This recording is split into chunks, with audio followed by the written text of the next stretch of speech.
Bonsoir à tous, bonsoir Caroline. Bonsoir Boris. Je me freine grâce à vous.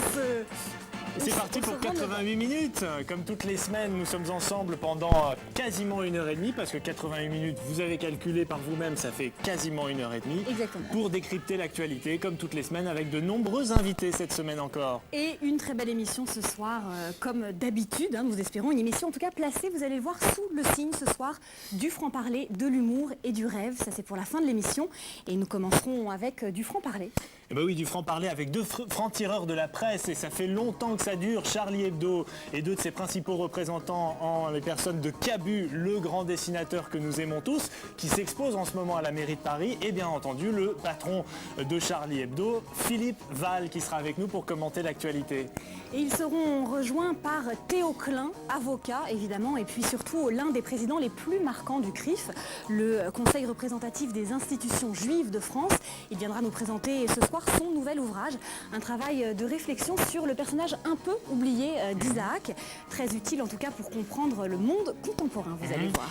Et justement une plongée dans l'Antiquité cette fois, dans l'Antiquité des pharaons et les mystères des pharaons. Nous allons d'ailleurs creuser une tombe de pharaons avec notre invité qui est une égyptologue très reconnue, qui a vendu plus de 20 millions d'ouvrages, rendez-vous compte. Il s'agit bien sûr de Violaine Van Noyek, qui elle aussi a un certain franc-parler.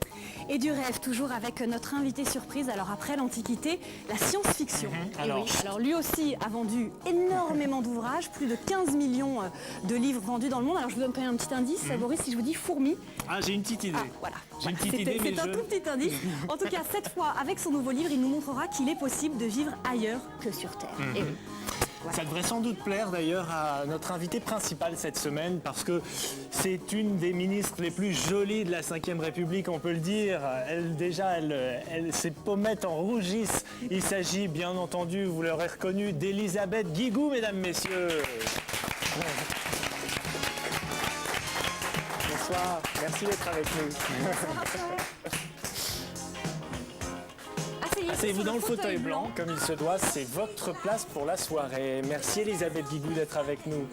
Alors vous venez nous présenter un ouvrage, Rallumer les étoiles. On parlera beaucoup des étoiles à la fin de cette émission, mais avant de les atteindre, il faut les allumer. Et vous nous proposez de le faire avec